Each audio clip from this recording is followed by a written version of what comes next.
一步點行功。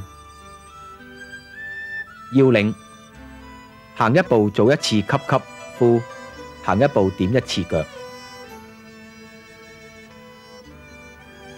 我哋先做預備功，鬆正站立，3個氣呼吸，3個開合。以先出左腳示範，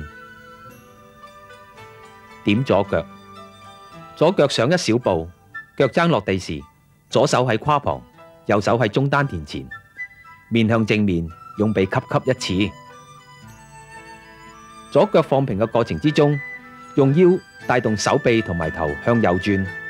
左腳放平站穩之後，右腳放鬆，提起，輕點喺左腳腳心旁邊大約10公分嘅地方，同時用鼻呼氣一次。呢個時候，左手擺向中丹田前，右手擺到右胯旁。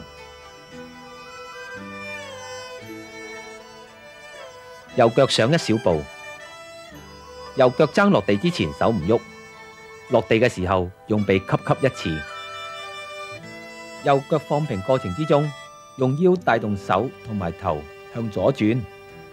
右腳站穩之後，左腳放鬆，提起，輕點喺右腳腳心旁邊，用鼻呼氣一次。跟住重複咁樣做落去，以正常速度示範：吸吸呼，吸吸呼，吸吸呼，吸吸點，吸吸點，吸吸點，吸吸呼，吸吸呼，吸吸呼，吸吸點，吸吸點，吸吸點，吸吸呼，吸吸呼，吸吸呼，1、2、1、2、1、2到20分鐘，鬆正平站，3吞津，3開合，跟住做2步點行功。